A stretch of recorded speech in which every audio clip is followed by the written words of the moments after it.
116వ కీర్తన, Sam 116. 116వ కీర్తన 1-2 వచనాలు నేను చదువుతాను. యెహోవా నా మొరను, నా విన్నపములను ఆలకించి ఉన్నాడు, కాగా నేను ఆయనను ప్రేమించుచున్నాను. ఆయన నాకు చెవియొగ్గెను, కావున నా జీవిత కాలమంతయు నేను ఆయనకు మొరపెట్టుదును. దావీదు రాజు తన జీవితంలో ఒక కన్క్లూజన్కి వచ్చాడు, ఒక నిర్ణయం తీసుకున్నాడు. జీవితకాలం అంతటి కొరకు ఒక నిర్ణయం తీసుకున్నాడు. మనం కొన్నిసార్లు చెప్తున్నాం నా జీవితంలో ఇకని మనం చెప్తుంటాం కదా. అలా దావీదు ఒక నిర్ణయం తీసుకున్నాడు. ఏం నిర్ణయం తీసుకున్నాడంట? నా జీవితకాలం అంతయు నేను ఆయనకు మొరపెట్టుదును. As long as I live I'll call upon him. బైబిల్లో ఎక్కువగా ప్రార్థన చేసినట్లు దావీదు మనకు కనిపిస్తాడు. కీర్తనల భాగం అంతా కూడా కృతజ్ఞత, స్తుతి, ఆరాధన, ప్రార్థనలు, విజ్ఞాపనలు, యాచనలు. దావీదు ఒక డెసిషన్ తీసుకున్నాడు. ఏమిటంటే, as long as I live, నేను బ్రతికినన్ని దినాలు, నా జీవితకాలం అంతయు నేను ఆయనకు మొరపెట్టుదును. 1వ వచనం తెలుగులో కొంచెం వెనక ముందు ఉంది, కానీ ఇంగ్లీష్లో ఏముంటుందంటే, I love the Lord. It starts with this. 116వ కీర్తన ఎలా ప్రారంభమవుతుందంటే, ఐ లవ్ ద లార్డ్, నేను యెహోవాను ప్రేమించుచున్నాను. హల్లెలూయా. This is very very very very important. పాత నిబంధనలో కొన్ని కారణాలను బట్టి దేవుని ప్రేమించేవారు. ఇక్కడ ఏమంటాడంటే, దావీదు ఏమంటాడంటే, యెహోవా నా మొరను, నా విన్నపములను ఆలకించున్నాడు గనుక నేను ఆయనను ప్రేమించుచున్నాను అన్నాడు. నా మొరను, నా విన్నపములను ఆయన ఆలకించాడు, నాకు చెవియొగ్గాడు, నాకు జవాబులు ఇచ్చాడు, కాబట్టి నేను ఆయనను ప్రేమిస్తున్నాను అన్నాడు. I love the Lord because he hath heard my voice and my supplications, because he hath inclined his ear unto me. Therefore will I call upon him as long as I live. మనం ఎప్పుడు Bible చదివినా కూడా పాత నిబంధన, క్రొత్త నిబంధన, ఇది మాత్రం మనం కొంచెం మనసులో మనం పెట్టుకోవాలి. క్రొత్త నిబంధనలో ఏముందంటే, ఆయనే మనల్ని మొదటగా ప్రేమించాడు గనుక మనము ఆయనను ప్రేమించబద్ధులమై ఉన్నాము. ఆయనే మనల్ని ప్రేమించాడు. He first loved us. ఆయనే మనల్ని ప్రేమించాడు కనుక మనము ఆయనను ప్రేమించబద్ధులమై ఉన్నాము. ఇక్కడ దావీదుకు ఒక ఎక్స్పీరియన్స్ ఉంది. David has an experience with God. This is very important. వ్రాయబడిన వాక్యము కాస్త అనుభవంలోకి రావాలి. బైబిల్ మన అనుభవంలోనికి రాకపోతే ఇది మామూలుగా ఇంకో మతం అయిపోతుంది. It will become another religion. Religion అంటే ఏం లేదు, ఇవి చెయ్యాలి, ఇవి చేయకూడదు, ఇలా ఉండాలి, ఇలా ఉండకూడదు, అదకు తప్ప నుంచి ఏముండదు రిలీజన్ అంటే.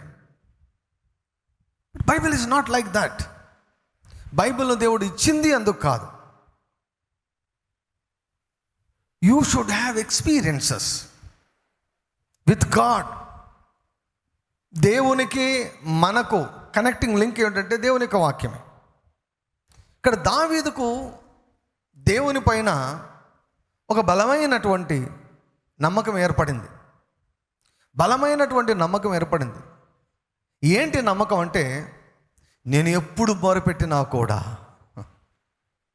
ఏ టైంలో నేను మొరపెట్టినా కూడా నా దేవుడు నా మొరను వింటాడు. హల్లెలూయా.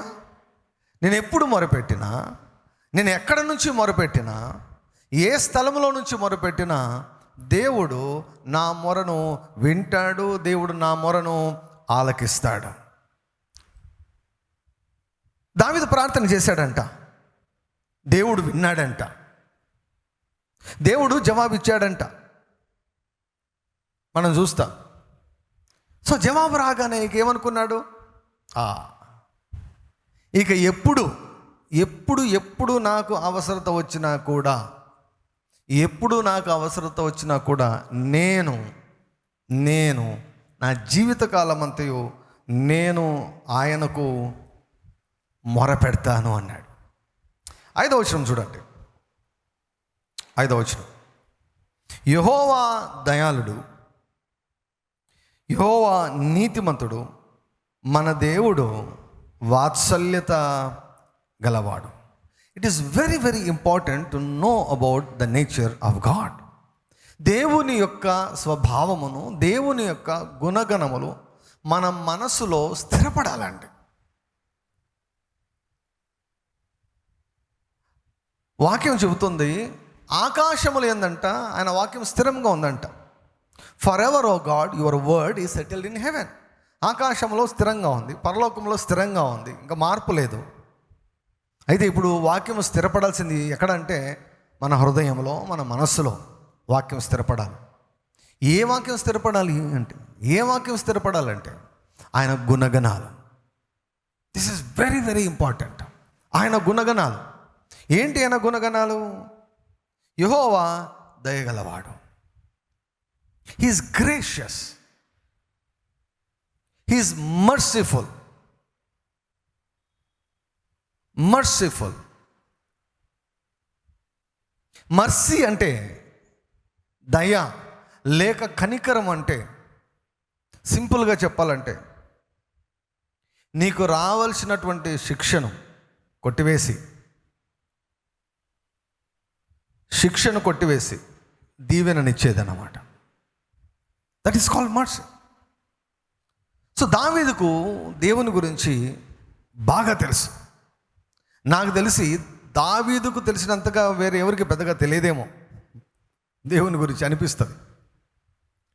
దావీదుకున్నంత ఇంటిమసీ ఎవరికి లేదేమో అనిపిస్తుంది అన్నమాట. వాడు చాలా అన్యోన్యంగా ఉండిపోయారు వాళ్ళు. సో దావీదు రాస్తున్నాడు, ఆయన దయగలవాడు.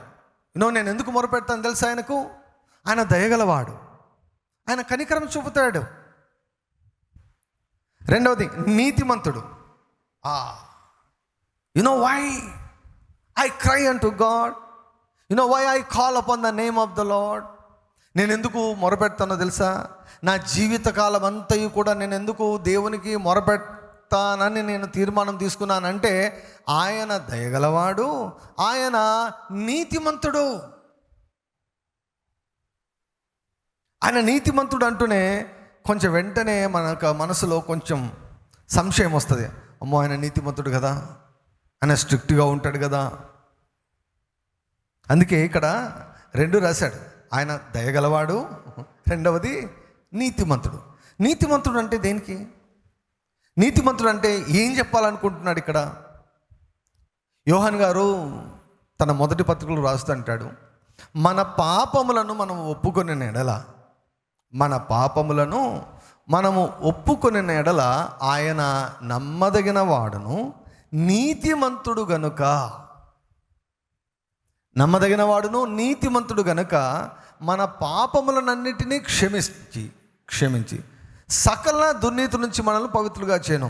అంటే ఇక్కడ నీతిమంతుడు అన్నటువంటి పదం ఎందుకు వాడారంటే he is faithful to what he has promised. ఆయన ఏదైతే వాగ్దానం చేశాడో ఆ వాగ్దానాన్ని నెరవేరుస్తాడనమాట. అందుకు ఆయన నీతిమంతుడు. మాట ఆయన ఇచ్చాడంటే ఆయన మాటను నెరవేర్చుకుంటాడు. మాట ఆయన ఇచ్చాడంటే మాట నెరవేర్చుకుంటాడు. సో కాబట్టి దావీదు ఏమంటున్నాడంటే, నా జీవితకాలం అంతా నేను మొరపెడతాను దేవునికి, ఎందుకంటే ఆయన దయగలవాడు, ఆయన నీతిమంతుడు, ఆయన వాత్సల్యత గలవాడు. విలాప వాక్యాల గ్రంథం అని ఇర్మియా గ్రంథం తర్వాత ఒక చిన్న భాగం ఉంటుంది. అత్యంత భయంకరమైనటువంటి చీకటి రోజులలో దేవుని యొక్క ప్రజలు జీవించుచున్నటువంటి పరిస్థితులు అన్నమాట. అత్యంత భయంకరం. మందిరాన్ని కాల్చేశారు, పట్టణాన్ని కూల్చేశారు, ఇశ్రాయేలులందరినీ కూడా చెరపట్టేశారు. దిక్కు లేనటువంటి పరిస్థితి, దిక్కు తోచినటువంటి పరిస్థితి. అటువంటి భయంకరమైన పరిస్థితులు అసలు చూస్తే అసలు బైబిల్లో ఎక్కడ కూడా అంత భయంకరమైనటువంటి మాటలు ఉండవు. వాటి మధ్య వ్రాయబడినటువంటి మాట ఏమిటంటే, అనుదినము ఆయనకు మనపైన నూతనముగా వాత్సల్యత పుట్టుచున్నదంట. విలాప వాక్యాల్లో ఉదయించినటువంటి అద్భుతమైనటువంటి లేఖనం 3:23 ఉంటుంది. అనుదినము మన ఎడల ఆయనకు నూతనముగా వాత్సల్యత పుట్టుచున్నది.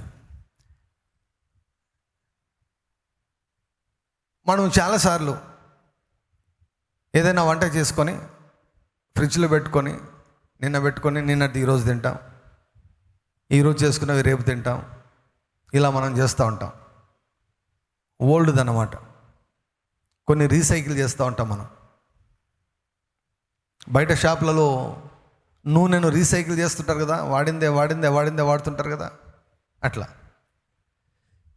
దేవుడు మన మీద చూపించే కనికరం అన్నటువంటిది నిన్నటిది కాదు, అది ఓల్డ్ వన్ కాదు, అది it is a fresh one.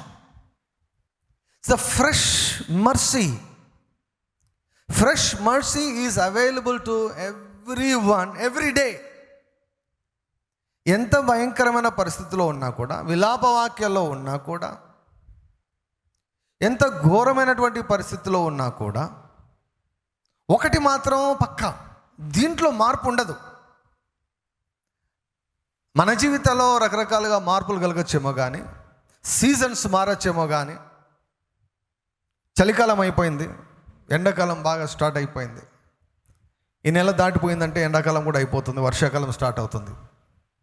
Seasons start కావచ్చు, మనం మారచ్చు, కానీ ఒకటి మాత్రం మారదు. ఏంటంటే అనుదినము నూతనముగా మన ఎడల ఆయనకు వాత్సల్యత కలుగుచున్నది. చాలాసార్లు మనము దేవుణ్ణి మన జీవితాల్లో జరిగే సంఘటనలను బట్టి, సంభవాలను బట్టి మనం అనలైజ్ చేసుకుంటాం. చాలా పొరపాటు అది. అది ఒక పెద్ద అబద్ధం. అపవాది వాడే ఒక పెద్ద అబద్ధం.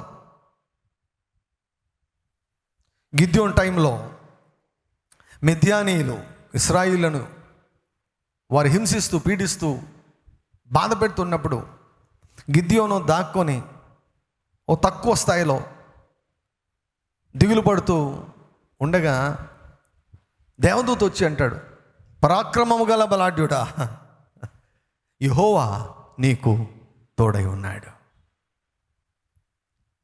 పరాక్రమము గల బలాఢ్యుడా, యెహోవా నీకు తోడై ఉన్నాడు. గిద్యోను ఒక మాట అన్నాడు. అప్పుడు ఏమన్నాడంటే, యెహోవా మాకు తోడై ఉంటే మరి ఎందుకు ఇలా ఉన్నాం మేము? ఎందుకు శత్రువులు మమ్మల్ని ఏలుతున్నారు? ఎందుకు శత్రువులు ఎదుట మేము అణచివేయబడుతున్నాం? శత్రువుల ఎదుట వీరు అణచివేయబడుతున్నా కూడా ఒక దానిలో మాత్రం మార్పు లేదు.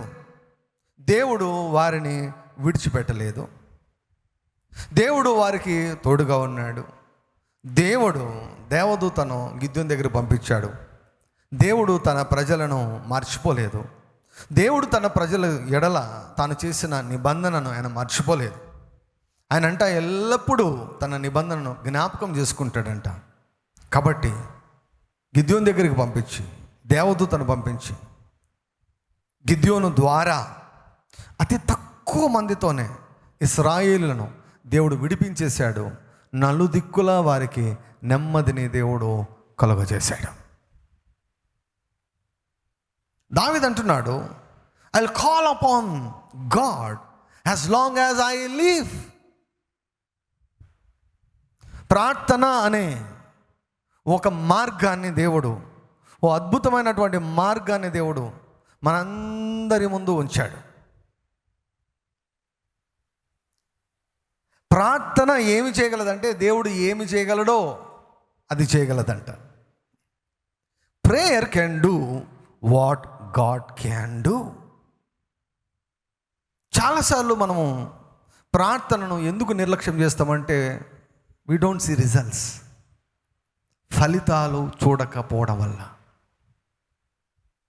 ఎవరైనా ఈ మాట చెప్పడం ఎవరైనా విన్నారా? దావీదులాగా, నేను ప్రేయర్ చేశా, నాకు జవాబు వచ్చింది, ఇక మీదట నేను చచ్చేంత వరకు నేను దేవునికి ప్రార్థన చేస్తూనే ఉంటాను.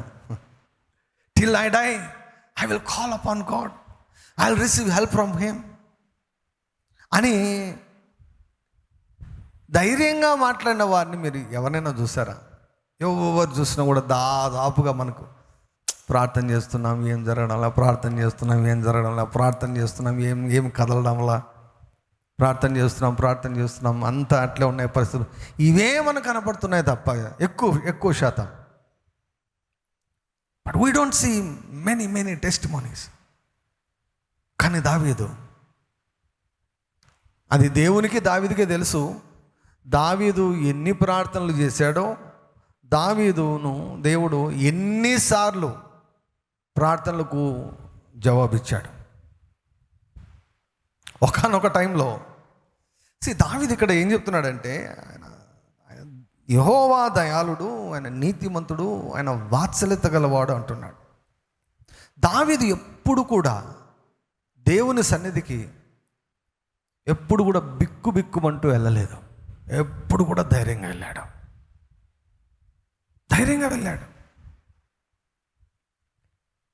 దేవుని సన్నిధికి ఎప్పుడు కూడా ధైర్యంగా వెళ్ళాడు. తను పొరపాట్లు చేసినా కూడా ధైర్యంగా వెళ్ళాడు. తను చేసిన ఒక పొరపాటు వలన మొత్తం ఆయన భార్యలు, ఆయన పిల్లలు, ఆయన నమ్ముకున్న వాళ్ళందరూ కూడా అమాలేకులను చెరలోకి తీసుకుని వెళ్ళిపోయారు. David lost everything because of his mistake. ఏ టైంలో ఎక్కడ ఉండాలో అక్కడ ఉండకపోవడం వల్ల సర్వనాశనం అయిపోయాడు. ఎటువంటి పరిస్థితి దావీదు కంటే చుట్టూన్న వారందరూ రాళ్ళు తీసుకొని కొట్టి చంపాలనుకున్నారు. దావీదు పరిస్థితి, అందరూ ఏకమైపోయి దావీదు ఒక్కడైపోయాడు. రాళ్ళు తీసుకొని చంపాలనుకున్నాడు. ఇక దావీదు ఏడ్చేదానికి కూడా శక్తి లేనంతగా ఏడ్చాడంట. అయితే దావీదు యెహోవాను బట్టి ధైర్యం తెచ్చుకున్నాడంట. ఎందుకు వచ్చింది ధైర్యం యెహోవాను బట్టి? దేవుని దగ్గరికి వెళ్తే దేవుడు తిడతాడేమో, దేవుడు అరుస్తాడేమో, దేవుడు గద్దిస్తాడేమో.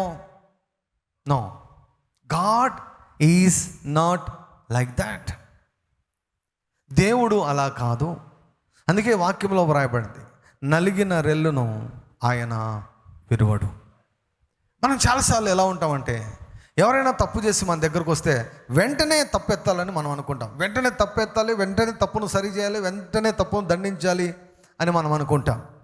No, God doesn't deal like that. దేవుని బట్టి ధైర్యం తెచ్చుకున్నాడు. ఎలా ధైర్యం తెచ్చుకున్నాడు? ఆయన దయగలవాడు, ఆయన నీతిమంతుడు, ఆయన వాత్సల్యత గలవాడు. ఆల్రెడీ నేను బాధల్లో ఉంటే, ఆల్రెడీ నేను ఏడ్చుకు శక్తులు ఎంతగా ఏడుస్తూ ఉంటే మళ్ళీ దేవుడు నన్ను ఎందుకు గద్దిస్తాడు? ఆయన దయగలిగిన వాడు, వాత్సల్యత కలిగిన వాడు, ఆయన నీతిమంతుడైనటువంటి వాడు. ధైర్యంగా వెళ్ళి దేవుని అడిగితే దేవుడు, ఏం దావీదు, ఏం చేసావు? నువ్వు ఇలా చేయొచ్చా? కుటుంబాన్ని అంతా వదిలిపెట్టి ఫిలిస్తీన్ల సైన్యంలో పోయి చేరొచ్చా? ఏం పని నీకు? ఏమన్నా అన్నాడా? ఒక్క మాట కూడా చెప్పలేదు. So you should know about God. The nature of God should be established in your minds. మన మనసులో దేవుని యొక్క గుణగణాలు స్థిరపరచబడాలి.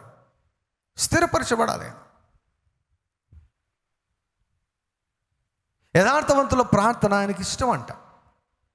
యథార్థవంతుల ప్రార్థన ఆయనకు ఇష్టం అంట. నీతివంతుల ప్రార్థన ఆయనకు ఆనందకరం అంట. ఆయన తన మందిరానికి ఒక పేరు పెట్టుకున్నాడు.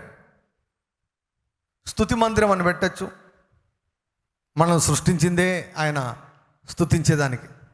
ఆరాధనా మందిరం అని పెట్టచ్చు, కృతజ్ఞతా మందిరం అని పెట్టచ్చు. కానీ ఇవేం పెట్టకుండా ఆయన ఏం పెట్టాడంటే ప్రార్థనా మందిరం అని పెట్టాడు. నా మందిరము సకల జనులకు ప్రార్థనా మందిరము అనబడును అన్నాడు. ప్రేయర్. దేవుడు ఒక ప్రార్థనను ఒక అద్భుతమైనటువంటి మార్గముగా దేవుడు మన కొరకు ఆయన తెరచి ఉంచాడు. కొరింథీయులకు వ్రాయబడిన మొదటి పత్రిక 10వ అధ్యాయంలో ఉంటుంది, సాధారణంగా మనుషుల కలుగు శోధన తప్ప మరి ఏది మీకు సంభవించలేదు. అయితే దేవుడు నమ్మదగిన వాడు, మీరు సహించగల దానికంటే ఆయన మిమ్మల్ని ఎక్కువగా శోధింపనీయడు. అయితే దానితో పాటే మీకు తప్పించుకున్న మార్గమును ఆయన తెరవజేస్తాడు. ఏంటి ఆ తప్పించుకున్న మార్గం అంటే ప్రార్థన. దావీదును అడిగితే దావీదు అంటాడు, I have prayed for thousands of times. వేల సార్లు నేను ప్రార్థన చేశాను, వేల సార్లు నేను ప్రార్థనకు జవాబులు పొందుకున్నాను అంటాడు. 3వ వచనం చూద్దాం, వర్స్ 3. మరణ బంధములు నన్ను చుట్టుకొని ఉండెను, పాతాళపు వేదనలు నన్ను పట్టుకొని ఉండెను, శ్రమయు దుఃఖమును నాకు కలిగాను. చాలాసార్లు దావీదు యొక్క జీవితం ఎలా జరిగిందంటే, ఎలా సాగిందంటే అంటాడు, నాకు మరణానికి ఒక అడుగే దూరం అంటాడు. నాకు మరణానికి ఒక అడుగే దూరం అంటాడు. ఎన్నిసార్లు మరణాన్ని తప్పించుకున్నాడు, ఎన్నిసార్లు, సో మెనీ టైమ్స్. సో చూడండి, మరణ బంధములు నన్ను చుట్టుకున్నాయంట. బంధకాలు, బాండేజెస్, చైన్స్ ఆఫ్ డెత్. మరణం అనేది ఇక చుట్టుకుందంట. అంటే చుట్టుకుందంటే ఇంకేంటి, నెక్స్ట్ స్టేజ్ ఏంటి, మరణమే. పాతాళ వేదనలు నన్ను పట్టుకొని ఉండెను. మరణ వేదనలు చుట్టుకున్నాయంట, పాతాళ వేదనలు పట్టుకున్నాయంట, శ్రమయు కలిగిందంట, దుఃఖము కలిగిందంట. ఈ పరిస్థితిలో దావీదు ఉన్నప్పుడు ఏం చేశాడంట, అప్పుడు యెహోవా దయచేసి నా ప్రాణమును విడిపింపుమని యెహోవా నామమును బట్టి నేను మొరపెట్టితిని. శ్రమలో, ఎన్ని చోట్ల అంటాడు, నా శ్రమలో నేను యెహోవాకు మొరపెట్టితిని. ప్రభు వాగ్దానం ఇచ్చాడు కదా, ఆపత్కాలమందు నీవు నాకు మొరపెట్టుము, నేను నిన్ను విడిపించేదను, నీవు నన్ను మహిమపరచెదను. శ్రమయు దుఃఖమయు. శ్రమలో ఏం చేయాలి, ప్రార్థన చేయాలి. దుఃఖములో ఏం చేయాలి, ప్రార్థన చేయాలి. పాతాళ వేదనలు పట్టుకున్నప్పుడు ఏం చేయాలి, ప్రార్థన చేయాలి. మరణ బంధములు చుట్టుకున్నప్పుడు ఏం చేయాలి, ప్రార్థన చేయాలి. దావీదు ఏం చేశాడు, ప్రార్థన చేశాడు. దావీదు ప్రార్థన చేస్తే దేవుడు ఏం చేశాడు, విన్నాడు. విని ఏం చేశాడు, no no no no no అన్నాడు, విడిపించాడు.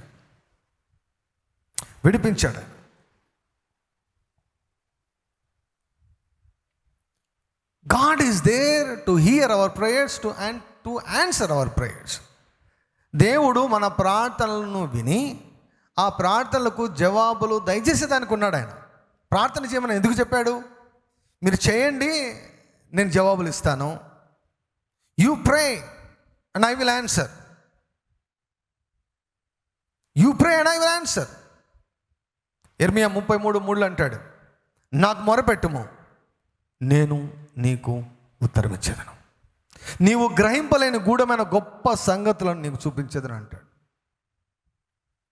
సో యెహోవా నామమును బట్టి నేను ప్రార్థన చేసేది. So David prayed in the name of the Lord. దావీదుకు తెలిసిన ఒక విషయం ఏంటంటే ప్రార్థన ఎలా చేయాలో తెలుసు. యుద్ధానికి ఎలా పోవాలో తెలుసు. గొల్లియాతో ఏమన్నాడు? నువ్వు బల్లెముతో ఈటతో నా మీదకి వస్తున్నావు, కానీ నేనైతే సైన్యములకు అధిపతి అయిన యెహోవా నామములో వస్తున్నాను అన్నాడు. పరలోకమందున తండ్రికి ఎలా మొరపెడుతున్నాడు? యెహోవా నామమున. మన 2 times ఉంటుంది ఇదే భాగంలో, ఇదే కీర్తనలో 2 సార్లు ఉంటుంది. యెహోవా నామమున నేను మొరపెడతా, యెహోవా నామమున నేను మొరపెడతా, యెహోవా నామమున నేను మొరపెడతా. And there is an important confession. There is an important confession. 10వ వచనం. నేను అలాగూ మాటలాడి నమ్మిక యోంచితిని. ఇది కొంచెం సరిగా ట్రాన్స్లేషన్ లేదు, కానీ పత్రికలో పౌలు కరెక్ట్గా రాశాడు. ఇదే వాక్యాన్ని రాశాడు అన్నమాట పత్రికలు. ఏమనంటే, విశ్వసించి తిని గనుక మాటలాడి తిని, నేను నమ్మాను గనుక నేను అలాగూ మాటలాడాను. నేను నమ్మాను గనుక నేను అలాగూ మాటలాడాను. ఏమని నమ్మాడంట? సజీవులున్న దేశంలో యెహోవా సన్నిధిని నేను కాలము గడుపుదును. మరణబంధములు చుట్టుకున్నప్పుడు, పాతాళ వేదనలు పట్టుకున్నప్పుడు, శ్రమయు దుఃఖము కలిగినప్పుడు నెక్స్ట్ స్టేజ్ ఏంటి? మెసేజ్ వర్షన్లో ఉంటుంది, I'm at the end of the rope. I'm at the end of the rope. But ఆ టైంలో దేవునికి మొరపెట్టినప్పుడు ఆయన విన్నపమును ఆలకించి ఆయన ప్రార్థనకు జవాబిచ్చాడంట. 7వ వచనం చూడండి, 6-7 చూద్దాం. యెహోవా సాధువులను కాపాడువాడు, నేను కృంగి ఉండగా ఆయన నన్ను రక్షించెను. నా ప్రాణమా, యెహోవా నీకు క్షేమము విస్తరింపచేసి ఉన్నాడు, తిరిగి నీ విశ్రాంతిలో ప్రవేశించుము. Glory to God. మరణం దగ్గరికి వెళ్ళినప్పుడు, పాతాళం దగ్గరికి వెళ్ళినప్పుడు, శ్రమలో ఉన్నప్పుడు, దుఃఖంలో ఉన్నప్పుడు మొరపెట్టగా దేవుడు జవాబిచ్చాడు. దావీదు జవాబును పొందుకున్నాడు. దేవుని నుంచి జవాబును పొందుకున్నాడు. ఎవరు జవాబు ఇవ్వగలరు చెప్పండి దావీదుకు? Who can deliver David? దావీదును ఎవరు విడిపించగలరు? ఈ సమస్యలో దావీదును ఎవరు విడిపించగలరు? అందుకే ఈ call upon the name of the lord. ఆయన నామంలో మొరపెట్టాడు, సహాయం వచ్చింది. అందుకే అన్నాడు, కొండల తట్టు నా కళ్ళెత్తుచున్నాను, నాకు సహాయం ఎక్కడి నుంచి వచ్చును? భూమి ఆకాశమును సృజించిన సైన్యములకు అధిపతి అయిన యెహోవా వల్లనే నాకు సహాయము కలుగును. ప్రియులారా, this is a good news to us. May మాసంలో ప్రార్థనను ఆలకించే దేవుడు ఉన్నాడు. నువ్వు ఎటువంటి పరిస్థితిలో ఉన్నా కూడా, ఎటువంటి ఇబ్బందిలో ఉన్నా కూడా, శ్రమలో ఉన్నావా, దుఃఖములో ఉన్నావా, నీకు నచ్చని పరిస్థితిలో ఉన్నావా, లేక అతి భయంకరమైన పరిస్థితిలో ఉన్నావా, నీవు కానీ నీ వారుగాడు ఉన్నారా, మరణానికి సమీపించి ఉన్నారా, పాతాళ వేదనల చేత పట్టబడి ఉన్నారా, there is a God who has made a way. మన కొరకు ఒక మార్గాన్ని ఆయన సిద్ధపరిచారు. దావీదుకు ఎంత ధైర్యం వచ్చిందంటే, నా జీవితకాలం అంతా నేను మొరపెడతాను దేవునికి అన్నాడు. Because he received answer. జవాబు వచ్చింది కాబట్టి తను ఒక తీర్మానం తీసుకున్నాడు. మరొక భాగం చూపించి చదివి ముగిస్తాను నేను. యోహాను సువార్త 16వ అధ్యాయం.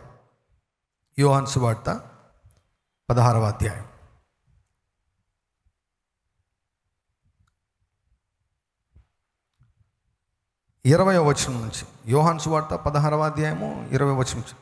మీరు ఏడ్చి ప్రలాపింతురు కానీ లోకము సంతోషించును, మీరు దుఃఖింతురు కానీ మీ దుఃఖము సంతోషమగునని మీతో నిశ్చయముగా చెబుతున్నాను. Maybe today you are weeping, the whole world will be celebrating. ఈరోజు నీవు ఏడుస్తుండొచ్చు, నీ చుట్టూ ఉన్న వాళ్ళందరూ కూడా నవ్వుతూ ఉండొచ్చు. నువ్వు ఒక్కదానివే బాగలేకుండా ఉండొచ్చు, నీ చుట్టూ ఉన్న వారందరూ కూడా బాగుంటూ ఉండొచ్చు. సాతాను వచ్చి చెప్తున్నాడు, చూడు వాళ్ళు చూడు ఎంత బాగున్నారో, నువ్వు చూడు ఎలా ఉన్నావో. దేవుని నమ్ముకోకున్నా కూడా చూడు వాళ్ళు ఎలా ఉన్నారో, నువ్వు నమ్ముకున్నా కూడా చూడు ఎలా ఉన్నారో. మీరు ఏడ్చి ప్రలాపింతురు కానీ లోకం సంతోషించును. ఒకవేళ లోకమంతా సంతోషంగా ఉందేమో, నీకు తెలిసిన వారంతా సంతోషంగా ఉన్నారేమో, నువ్వు ఒక్కదానివే ఏడ్చి ప్రలాపిస్తున్నావేమో. కానీ దేవుడు మాట్లాడుతున్న మాట, దేవుడు ఇచ్చిన వాగ్దానం, మీరు దుఃఖింతురు కానీ మీ దుఃఖము సంతోషము అగునని దేవుడు చెబుతున్నాడు. హల్లెలూయా, హల్లెలూయా. చెబుదామా, దేవుని యొక్క వాక్యాన్ని చెబుదామా, దావీదులాగా చెబుదామా, నా దుఃఖము సంతోషమగును, నా దుఃఖము సంతోషమగును, నా రోగము ఆరోగ్యమగును, నా అప్పులు ఐశ్వర్యముగా మారును, నా వేదన నెమ్మదిగా మారును. హల్లెలూయా, హల్లెలూయా. మీరు దుఃఖింతురు కానీ మీ దుఃఖము సంతోషమగును. ఎందుకంటే దుఃఖించు వాని క్షేమమునకు లేవనెత్తే దేవుడు ఒకడు ఉన్నాడు. ఆయన పేరు నజరేయుడైన యేసు. ఆయన ఇంకా సింహాసనాసీనుడుగానే ఉన్నాడు, ఆయన ఇంకా దేవుడుగానే ఉన్నాడు. ఆయన నిన్న నేడు నిరంతరము ఏకరీతిగా ఉన్నాడు. ఆయన మార్పు లేని దేవుడు ఆయన. హల్లెలూయా. మీరు దుఃఖిస్తున్నారేమో కానీ మీ దుఃఖము సంతోషమగునని మీతో నిశ్చయముగా చెప్పుచున్నాను, నిశ్చయంగా చెప్పుచున్నాను. ప్రభువా, ఎందుకయ్యా ఈ దుఃఖము, ఎందుకయ్యా ఈ బాధ, నాకే ఎందుకు, నేనే ఎందుకు, నాకే ఎందుకు ఇలా కావాలి, నేనే ఎందుకు ఇలా అవ్వాలి, నా కుటుంబానికి ఇటువంటి సమస్యలు ఎందుకు రావాలి అని ఒకవేళ ఎవరైనా అనుకుంటూ ఉండొచ్చేమో. ఇక్కడ ప్రభు చెప్తున్నాడు చూడండి, 21వ వచనము, స్త్రీ ప్రసవించినప్పుడు ఆమె గడియ వచ్చెను గనుక ఆమె వేదన పడును. అయితే శిశువు పుట్టగానే లోకమందు నరుడొకడు పుట్టినను సంతోషం చేత ఆమె ఆ వేదన మరి జ్ఞాపకము చేసుకొనదు. కొన్నిసార్లు వేదన గుండా, బాధ గుండా, కొన్నిసార్లు శ్రమల గుండా మనం వెళ్తున్నప్పుడు మనము కొన్ని క్రొత్త వాటిని మనము కనబోతున్నాము అని అర్థం. We will give birth to new things. ప్రభు అదే చెప్తున్నాడు ఇక్కడ. ప్రసవ వేదన అంటాం. కొన్నిసార్లు ప్రసవ వేదన గుండా వెళ్తున్నామేమో. ఆ ప్రసవ వేదన స్త్రీకి ఉన్నప్పుడు కుమారుడో కుమార్తెనో జన్మించగానే ఆ వేదన అంతా మర్చిపోతారు. ఆ ప్రసవ వేదనంతా మర్చిపోయి కుమారునికి లేక కుమార్తెకు జన్మనిచ్చామని సంతోషిస్తారు. అటువలనే మీరును ఇప్పుడు దుఃఖపడుచున్నారు కానీ మిమ్మును మరలా చూచెదను. Your mourning is not the end, your weeping is not the end. నీ జీవితము దుఃఖంతో ఆగిపోదు. చూడండి, మేతో ఆగిపోతుందా? జూన్ వస్తుంది కదా, మే ఆగిపోతుందా? మే ఆగిపోదు కదా. మే ఆగిపోతే మొత్తం క్యాలెండర్ అంతా ఆగిపోతుందా? ప్రభు అంటున్నాడు, ఇప్పుడు దుఃఖపడుచున్నారు కానీ మిమ్మల్ని మరలా చూచేదను, అప్పుడు మీ హృదయము సంతోషించును, మీ సంతోషమును ఎవడునూ మీ వద్ద నుంచి తీసివేయలేడు. God can take you into a place where nothing in this universe can steal your joy. ఈ విశ్వంలో ఏది కానీ ఎవరు కానీ నీ సంతోషాన్ని, ఆనందాన్ని దొంగిలించలేని స్థితిలోనికి దేవుడు నిన్ను తీసుకెళ్ళగలడు, అక్కడ నిన్ను స్థిరపరచగలడు. హల్లెలూయా. దేవుడు మాత్రమే చేయగల కార్యాన్ని ప్రభు అంటున్నాడు. అదే చూడండి, ఆ దినమున మీరు దేని గురించి నన్ను అడగరు, మీరు తండ్రిని నా పేరట ఏమి అడిగినను ఆయన మీకు అనుగ్రహించునని మీతో నిశ్చయముగా చెప్పుచున్నాను. ఇది వరకు మీరేమీ నా పేరిట అడగలేదు, మీ సంతోషము పరిపూర్ణమగునట్లు అడుగుడి, మీకు దొరుకును. ప్రభు ఇక్కడ నేర్పిస్తున్నాడు. ప్రభు ప్రార్థన ఉంది. ప్రభు ప్రార్థన మనం ఎప్పుడు కూడా యేసు నామములో అని రాము, యేసు నామములో అని మనం ముగించాం. అది ఒక పాత నిబంధన ప్రార్థన అన్నమాట. ఆ దినమున అంటున్నాడు. ఏ దినమున? ప్రభువు పునరుత్థానుడైన తర్వాత. ప్రభు పునరుత్థానుడైన తర్వాత ఏం జరిగింది అంటే, ఫిలిప్పీలకు వ్రాయబడిన పత్రిక 2వ అధ్యాయంలో, ఎఫెసీ 1వ అధ్యాయంలో వ్రాయబడింది ఏంటంటే, దేవుడు యేసు నామమును అన్ని నామముల కంటే పైగా హెచ్చించాడంట. ఆ నామానికి పరలోకమందును భూమి మీదను సర్వాధికారం ఇవ్వబడిందంట. అంటే ఒక బ్లాంక్ చెక్ బుక్లో సంతకం చేసేసి మనకి ఇచ్చేశాడు ఆయన. సో కాబట్టి ప్రభు ఏమంటున్నాడు ఇప్పుడు, ఇంతవరకు మీరు చేసిన ప్రార్థనలు వేరు, మాకు ప్రార్థన నేర్పండి అంటే దేవుడు యేసు ప్రభు నేర్పించాడు, పరలోక ప్రార్థన నేర్పించాడు. ఇది వరకు మీరు నా పేరట, ఆయన ఉన్నాడు కదా, ఆయన ఉన్నాడు కాబట్టి ఆయన పేరట వాళ్ళు ఏం అడగలేదు. నా పేరట ఇది వరకు మీరు అడగలేదు. అయితే ఇప్పుడు ఒక దినం వస్తుంది, ఆ దినమున మీరు నన్నేం అడగరు, నా పేరిట మీరు తండ్రిని ఏం అడిగినా కూడా ఆయన ఇస్తాడు. మీ సంతోషం పరిపూర్ణమగునట్లు అడుగుడి, అది మీకు అనుగ్రహించబడను. హల్లెలూయా. దావీదు శ్రమలో ఉన్నాడు. శ్రమలో ఉంటే సంతోషం పరిపూర్ణమవుతుందా?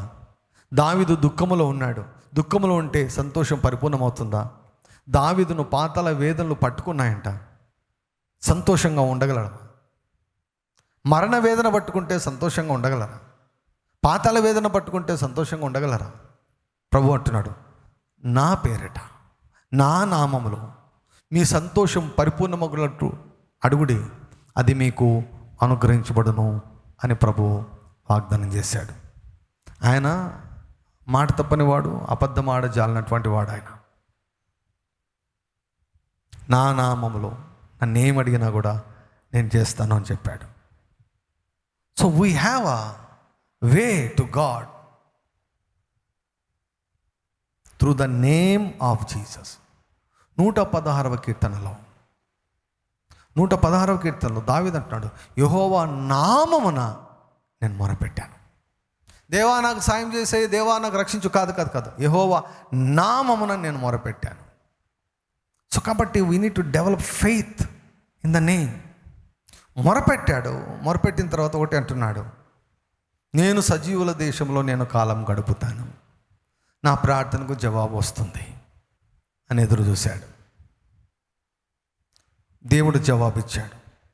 దేవుడు జవాబిచ్చిన తర్వాత, అమ్మయ్య నా ప్రాణమా తిరిగి విశ్రాంతిలోనికి ప్రవేశించు అన్నాడు.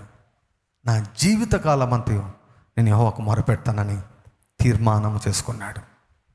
David has this kind of experience. ప్రతి చిన్నదానికి, ప్రతి పెద్దదానికి కూడా ప్రార్థన ద్వారా దేవుని నుంచి పొందుకోవడం మనం నేర్చుకోవాలి, మనం అలవాటు చేసుకోవాలి. ఇప్పుడు ఉన్నటువంటి పరిస్థితులలో, మారుతున్నటువంటి పరిస్థితులలో we need to depend upon God more than ever before. ఇంతకు మునుపు కంటే ఎక్కువగా దేవుని మీద ఆధారపడడం, దేవునికి ప్రార్థించడం, ప్రార్థన నుంచి జవాబులు పొందుకోవడం, ఇది మనము అనుభవాలుగా మార్చుకోవాలండి. దావీదు నా కోసం వేరే వాళ్ళు ప్రార్థన చేశారు, దేవుడు నాకు జవాబు ఇచ్చాడు అనలేదు. నేనే ప్రార్థన చేశా, నాకే దేవుడు జవాబు ఇచ్చాడు. ఆ స్థాయిలోకి వెళ్ళాలి. We need our prayers of others. ఇతరుల ప్రార్థనలు మనకు చాలా అవసరం, కొన్ని సందర్భాల్లో చాలా అవసరం. కానీ ఈ పర్సనల్ ఫెయిత్ అంటారు చూసారా, వ్యక్తిగతంగా బిల్డ్ చేసుకోవాలి, మనం బిల్డ్ చేసుకోవాలి. సో దావీదు తన జీవితంలో చేసుకున్నటువంటి తీర్మానం, దాని గురించి ఈరోజు నేను చెప్పాను. నా జీవిత కాలం అంతయు నేను యెహోవాకు మొరపెడతాను, ఎందుకంటే నేను మొరపెట్టినప్పుడు ఆయన నాకు ఉత్తరం ఇచ్చాడు. ఆయన అంటాడు, మరణం నుండి నా ప్రాణం, కన్నీళ్లు విడవకుండా నా కన్నులను, జారి పడకుండా నా పాదమును ఆయన తప్పించి ఉన్నాడు అని సాక్ష్యం ఇస్తున్నాడు. So let's begin to pray and expect answers and glorify God. తర్వాత భాగంలో చూస్తే ఉంటుంది, నేను స్తుతిస్తాను, కృతజ్ఞతలు చెల్లిస్తాను, అందరి ముందు కృతజ్ఞతలు చెల్లిస్తాను, నా మొక్కుబడులు చెల్లిస్తాను. ఏం మొక్కుబడులు చెల్లించగలమండి దేవునికి మనం? నాకు అనిపించేది ఒకటే మొక్కుబడి. నేను నీకు అంత డబ్బులు ఇస్తా ప్రభా, ఇంత డబ్బులు ఇస్తా అనే దానికంటే, lord I give my life to you, use my life. నా జీవితాన్నే నీకు ఇస్తానయ్యా, నా జీవితాన్ని వాడుకో. దానికి మించిన మొక్కుబడి ఇంకోటి లేదు. ఎందుకంటే క్రొత్త నిబంధన ప్రకారం యేసు ప్రభు మనలను కొనేశాడు. ఆయన కొన్నాడు మనల్ని. మన సొత్తు కాదు. యాక్చువల్గా స్ట్రిక్ట్లీ స్పీకింగ్ ఆయన బలవంతం చేయడు, రుద్దడు, కానీ మన సొత్తు కాదు. ఆయన కొన్నాడు. కాబట్టి దేవా, నువ్వు మమ్మల్ని కొన్నావు, కాబట్టి we surrender our life, use us for your glory. అదే మొక్కుబడులు చెల్లించడం. క్రొత్త నిబంధన ప్రకారం మొక్కుబడి చెల్లించడం. We have a prayer answering God. ఏదైనా దేవునికి చేతకాంది ఏమైనా ఉందా? ఆయన ఏమైనా చేయగలడు. కాబట్టి దీనికి దేవుడు జవాబు ఇవ్వడేమో, ఇది జరగదేమో, ఇది కాదేమో, ఇటువంటి సందేహాలన్నీ కూడా అపవాదం నుంచి వస్తాయి. దావీదును చూడండి, దావీదు ప్రార్థనను ఆపలేదు. ఎంతగా యేసు ప్రభుకు నచ్చాయి అంటే, దావీదు ప్రార్థనలను యేసు ప్రభు చేశాడు. ఆ ప్రేయర్స్ను యాస్టీస్గా చేశాడు. అంతగా దేవుని ఆత్మ ద్వారా దావీదు ప్రార్థనలు జరిగించాడు. So David was a man of prayer. He got answers. ఎన్ని ప్రార్థనలు చేశావు? ఎన్ని జవాబులు వచ్చాయి ఇంతవరకు? లేదా అంటే ఈరోజు ఒక తీర్మానం చేసుకుని, ప్రభువా నేను కూడా ప్రార్థన చేస్తా, నాకు కూడా జవాబులు ఇవ్వండి, ధైర్యాన్ని పుట్టించండి, అష్యూరెన్స్ పుట్టించండి. నేను కూడా దావీదులాగా నేను చెప్తాను, నా జీవితకాలం అంతా ప్రతిదానికి నేను నీ మీద ఆధారపడతాను అని, నేను నీ గురించి సాక్ష్యం చెప్తానని తీర్మానం చేసుకుందాం. దేవుడి యొక్క మాటలు మన వెనుకడిలో ఆయన ఫలింప చెయ్యును కాక.